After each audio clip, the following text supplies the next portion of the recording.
ನಮಸ್ಕಾರ ವೀಕ್ಷಕರೇ, ನಾನು ರಾಕೇಶ್ ಶಾರುಂಡಿ. ದರ್ಶನ್ ಮತ್ತು ಗ್ಯಾಂಗ್ ಸೇರಿಕೊಂಡು ಅಮಾಯಕ ರೇಣುಕಾ ಸ್ವಾಮಿಯನ್ನು ಕೊಲೆ ಮಾಡಿರೋ ಪ್ರಕರಣ ಈಗಾಗಲೇ ಬಯಲಿಗೆ ಬಂದಿದೆ. ವಿಚಾರಣೆ ಕೂಡ ನಡೀತಾ ಇದೆ. FSL ವರದಿ ಎಲ್ಲ ಡ್ರಿಲ್ ನಡೀತಾ ಇದೆ, ಬಾಯಿ ಬಿಡಿಸ್ತಾ ಇದ್ದಾರೆ.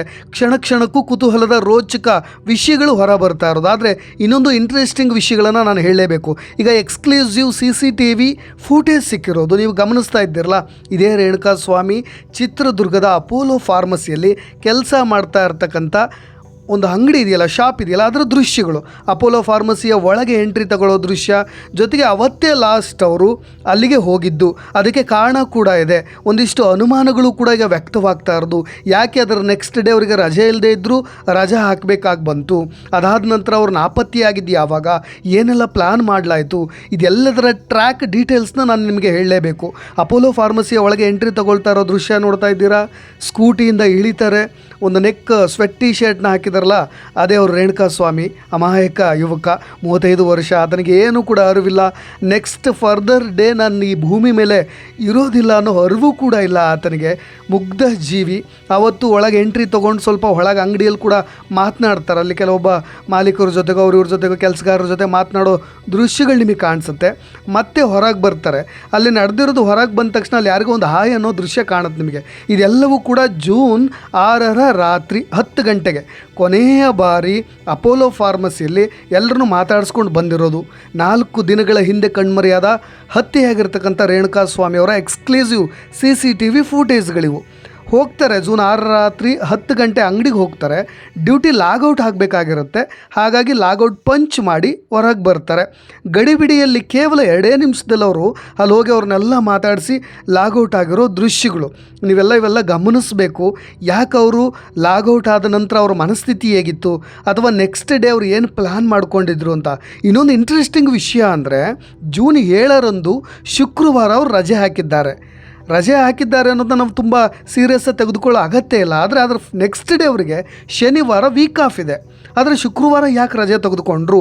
ಏನಾದರೂ ಈ ರೀತಿಯಾಗಿ ಹನಿ ಟ್ರ್ಯಾಪ್ ಮಾಡಿದ್ರಲ್ಲ ಈ ಪವನ್, ನಂದೀಶ್, ಈ ಪವಿತ್ರ ಗೌಡ, ಆಕೆಯನ್ನು ನಾನು ಏಕವಚನದಲ್ಲೇ ಸಂಬೋಧಿಸ್ತೀನಿ. ಈ ಪವಿತ್ರ ಗೌಡ, ಈ ದರ್ಶನ್, ಇವರೆಲ್ಲ ಸೇರಿಕೊಂಡು ಒಂದು ಏನಾದರೂ ಪ್ಲ್ಯಾನ್ ಮಾಡಿದ್ರು ಅನಿಸುತ್ತೆ. ಒಂದು ವಾರಗಳಿಂದ ಇನ್ಸ್ಟಾಗ್ರಾಮ್ನಲ್ಲಿ ನಕಲಿ ಖಾತೆಯನ್ನು ತೆರೆದು ಇದೇ ರೇಣುಕಾ ಸ್ವಾಮಿಯವರ ಜೊತೆ ಹುಡುಗಿಯ ಹೆಸರಿನಲ್ಲಿ ಚಾಟ್ ಮಾಡಿ ಆತನನ್ನು ಹೇಗಾದರೂ ಮಾಡಿ ಹೊರಗೆ ಕರ್ಕೊಂಡು ಬರೋ ಪ್ಲ್ಯಾನ್.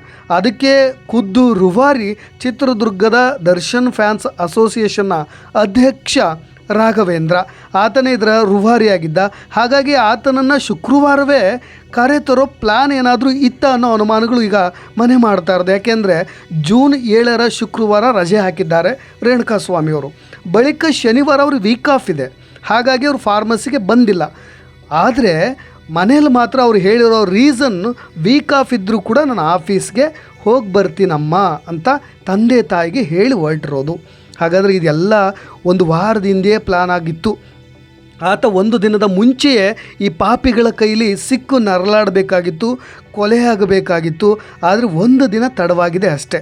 ಜೂನ್ 7ರ ಶುಕ್ರವಾರ ರಜೆ ಹಾಕಿರೋ ಉದ್ದೇಶವೇ ಏನಾದರೂ ಆ ಹುಡುಗಿಯನ್ನು ಮೀಟ್ ಆಗಲಿಕ್ಕೋ, ಅಥವಾ ಇವರೇನಾದರೂ ಪ್ರತಿತಂತ್ರಗಳನ್ನು ಎಣೆದಿದ್ದಕ್ಕೆ ಸಿಗಲಿಕ್ಕೋ ಯಾವ ಉದ್ದೇಶಗಳೋ ಗೊತ್ತಿಲ್ಲ. ಒಟ್ಟಾರೆಯಾಗಿ ಅವರು ರಜೆ ಹಾಕಿದ ದಿನ ಆ ಪ್ಲ್ಯಾನ್ ಕ್ಯಾನ್ಸಲ್ ಆಗಿದೆ ಅನಿಸುತ್ತೆ. ಅದಾದ ನಂತರ ವೀಕ್ ಆಫ್ ದಿನ ಫಾರ್ಮಸಿಗೆ ಹೋಗಿ ಬರ್ತೀನಿ ಅಂತಲೇ ಮನೆಯಿಂದ ಹೊರಟಿದ್ದಾರೆ. ಅಪ್ಪ ಅಮ್ಮನ ಅನುಮತಿ ಪಡೆದು, ಜೊತೆಗೆ ಅದಾದ ನಂತರ ಮಧ್ಯಾಹ್ನದ ವೇಳೆಗೆ ತಾಯಿ ಕರೆ ಮಾಡಿದಾಗಲೂ ಕೂಡ ಇಲ್ಲ ನಾನು ಫ್ರೆಂಡ್ಸ್ ಜೊತೆಗಿದ್ದೀನಿ, ಅದು ಪಿಸು ಧ್ವನಿಯಲ್ಲಿ. ಅಂದರೆ 4 ಜನ ಇವರೆಲ್ಲ ಕಾರ್ನಲ್ಲಿ ಆತನನ್ನಾಗಲೇ ಕರೆದುಕೊಂಡು ಕಿಡ್ನ್ಯಾಪ್ ಮಾಡ್ಕೊಂಡು ಬರ್ತಾ ಇದ್ರು ಅನಿಸುತ್ತೆ. ಇಲ್ಲ ಅಥವಾ ಅವನನ್ನು ಏನೋ ಒಪ್ಪಿಸ್ಲೋ ಬೇಕಂತಲೋ ಅಥವಾ ಏನೋ ಮಾತುಕತೆ ಮಾಡ್ತಲೋ ಏನಕ್ಕೆ ಅಂತ ಗೊತ್ತಿಲ್ಲ. ಅಥವಾ ಒಟ್ಟು ಪಿಸು ಧ್ವನಿಯಲ್ಲಿ ತಾಯಿ ಜೊತೆಗೆ ಲಾಸ್ಟ್ ಕೊನೆಯದಾಗಿ ಮಾತನಾಡೋದು. ಇವೆಲ್ಲ CCTV ದೃಶ್ಯಗಳು. ಆತನ ತಲೆಯಲ್ಲಿ ಏನು ಓಡ್ತಾ ಇತ್ತೋ, ನಾನು ಯಾಕೆ ನಾಳೆ ರಜೆ ಹಾಕ್ತಾ ಇದ್ದೀನಿ, 2 ದಿನಗಳು ಕಂಟಿನ್ಯೂ ರಜೆ, ಯಾವ ಉದ್ದೇಶಕ್ಕೆ, ಎಲ್ಲಿಗೆ ಹೋಗಬೇಕು, ಯಾರು ಆತನಿಗೆ ಟಾರ್ಚರ್ ಕೊಡ್ತಿದ್ದಾರೆ, ಮಾನಸಿಕವಾಗಿ ಆತನನ್ನು ಕುಗ್ಗಿಸಿದ್ರ, ಏನೆಲ್ಲ ಪ್ಲ್ಯಾನ್ಗಳನ್ನು ಹೆಣೆದಿದ್ರು, ಕೊಲೆ ಮಾಡೋದು ಅಲ್ಲೇ ಕೊಲೆ ಮಾಡಬೇಕು ಅನ್ನೋದಾಗಿದ್ದರೆ ಬೇರೆ ಥರದ ಪ್ಲ್ಯಾನೇ ಮಾಡ್ತಾಯಿದ್ರು. ಆತ ನಂಬಿ ಬೆಂಗಳೂರಿನವರೆಗೂ ಬಂದಿದ್ದು ಯಾಕೆ, ಜೊತೆಗೆ ಆ ಕ್ಷಣದಲ್ಲಿ ತಾಯಿಯ ಜೊತೆಗೂ ಮಾತನಾಡಿದ್ದು ಯಾಕೆ ಅನ್ನೋ ಹಲವು ಅನುಮಾನಗಳಂತೂ ಕಾಣ್ತಾ ಇದ್ದಾವೆ. ಸದ್ಯ ಈಗ ರೇಣುಕಾ ಸ್ವಾಮಿಯವರ ಕೊನೆಯ CCTV ಫೂಟೇಜ್ಗಳನ್ನು ನೀವು ನೋಡಿದ್ದೀರಾ. ಒಟ್ಟಾರೆಯಾಗಿ ಈಗಾಗಲೇ FSL ವರದಿಗಳನ್ನು ತೆಗೆಸ್ಕೊಳ್ಳಿಕ್ಕೂ ಕೂಡ ಈಗಾಗಲೇ ಪೊಲೀಸರಂತರೂ ಹರಸಾಹಸವನ್ನು ಪಡ್ತಾ ಇದ್ದಾರೆ. ಈ ವಿಷಯದಲ್ಲಿ ಎಲ್ಲೂ ಕೂಡ ರಾಜಿ ಆಗಲಿಕ್ಕೆ ಸಾಧ್ಯವಿಲ್ಲ. ರೇಣುಕಾಸ್ವಾಮಿಯ ವಿಷಯದಲ್ಲಿ ಇವರೆಲ್ಲ ಏನು ಆರೋಪಿಗಳಿದ್ದಾರಲ್ಲ, ಕಾರ್ತಿಕ್, ನಾಗರಾಜು, ಲಕ್ಷ್ಮಣ್, ಕೇಶವ, ಎಲ್ಲರ ಹೆಡೆ ಮುರಿ ಕಟ್ಟೋದಂತರೂ ಫಿಕ್ಸ್ ಆಗಿದೆ. ಪ್ರಾಮಾಣಿಕತನದಿಂದ ನಿಷ್ಪಕ್ಷಪಾತದಿಂದ ತನಿಖೆ ಆಗಲೇಬೇಕು. ದರ್ಶನ್ ರವರಿಗೆ ಈಗಾಗಲೇ ಒಂದರ ಹಿಂದೆ ಒಂದರಂತೆ ದೊಡ್ಡ ದೊಡ್ಡ ದುರಂತಗಳು ನಡೀತಾ ಇದ್ದಾವೆ. ಜೊತೆಗೆ ಇನ್ನೊಂದಿಷ್ಟು ಅವ್ರನ್ನ ಚಿತ್ರರಂಗದಿಂದಲೇ ಬ್ಯಾನ್ ಮಾಡಬೇಕು ಅನ್ನೋ ಒಂದು ಮಾತುಗಳು ಕೂಡ ಕೇಳಿಬರ್ತಾ ಇದೆ.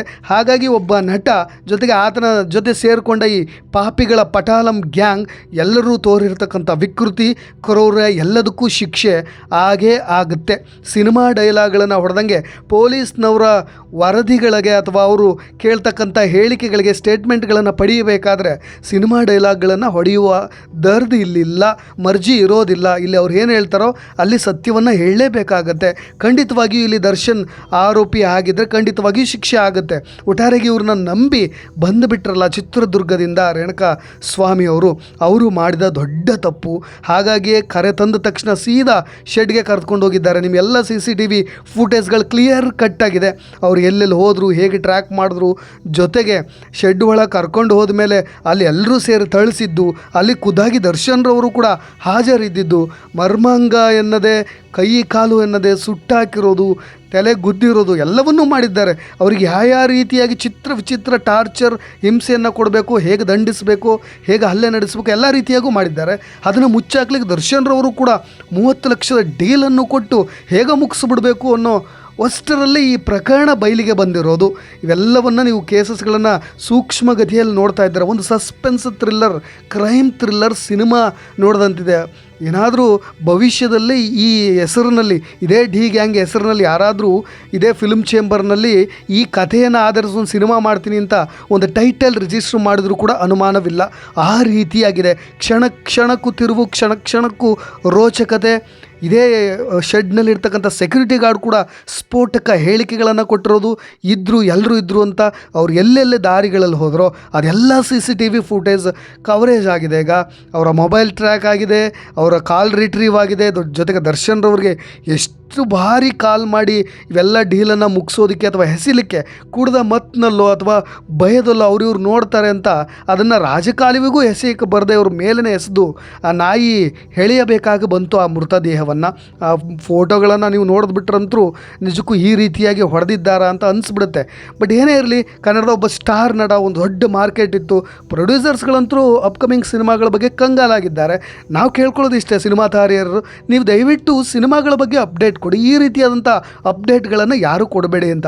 ಇತ್ತೀಚೆಗೆ ಕೇಳಿಬರ್ತಾ ಇರೋ ಪ್ರಕರಣಗಳೆಲ್ಲ ನೋಡಿದಾಗ ಯುವರಾಜ್ ಕುಮಾರ್ ಇರ್ಬೋದು, ದರ್ಶನ್ ಇರ್ಬೋದು, ಇದೇ ಚಂದನ್ ಶೆಟ್ಟಿ ಅವರು ಇರ್ಬೋದು, ಕಲಾವಿದರುಗಳು ನೀವು ಸಿನಿಮಾಗಳ ಅಪ್ಡೇಟ್ ಕೊಡಿ. ಈ ಥರದ ಅಪ್ಡೇಟ್ಸ್ಗಳು ಯಾರಿಗೂ ಬೇಡ ಅಭಿಮಾನಿಗಳಿಗೆ ಅಂತ. ಆದರೆ ಅಂಧ ಅಭಿಮಾನವನ್ನು ಎಲ್ಲರೂ ಕೂಡ ಮರೆಯಬೇಕಾಗತ್ತೆ. ಇಲ್ಲಿ ಕಠಿಣವಾದಂಥ ಶಿಕ್ಷೆ ಎಲ್ರಿಗೂ ಆಗುತ್ತೆ. ಒಂದು ಲೆಕ್ಕದಲ್ಲಿ ಇದು ಜೀವಾವಧಿ ಶಿಕ್ಷೆ ಆಗುತ್ತೋ ಅಥವಾ ಮರಣದಂಡನೆ ಆಗುತ್ತೋ ಎಲ್ಲರೂ ಕೂಡ ಆತಂಕಕ್ಕೆ ಈಡಾಗಿರೋದು. ಯಾಕೆಂದರೆ ಎಲ್ಲ ಕೂಡ ಹೈ ವಿಟ್ನೆಸ್ ಇದೆ, ಪ್ರತಿಯೊಂದು ವಿಷಯದಲ್ಲೂ ಹೈ ವಿಟ್ನೆಸ್ ಇದೆ.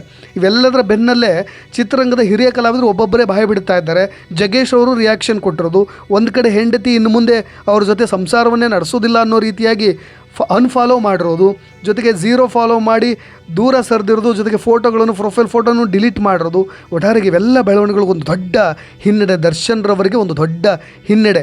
At lost in the climax ನಾನು ಹೇಳೋದೊಂದೇ, ಯಾರೇ ಆಗಿರಲಿ ಆತನ ಅಪರಾಧ, ಆತನೇ ಆರೋಪಿಯಾಗಿ ಆತನ ಮೇಲಿನ ಅಪರಾಧ ಸಾಬೀತಾದರೆ ಆತನಿಗೆ ಕಠಿಣ ಶಿಕ್ಷೆ, ಕಟ್ಟಿಟ್ಟ ಬುತ್ತಿ ಅನ್ನೋದಷ್ಟೇ ನನ್ನ ಕೊನೆಯ ಮಾತು ಅಂತ ಹೇಳ್ತಾ ಇದೇ ರೀತಿಯಾದಂಥ ಅಪ್ಡೇಟ್ಸ್ಗಳೊಂದಿಗೆ ಮತ್ತೆ ಬರ್ತೀನಿ. ನಾನು ರಾಕೇಶ್ ಆರುಂಡಿ.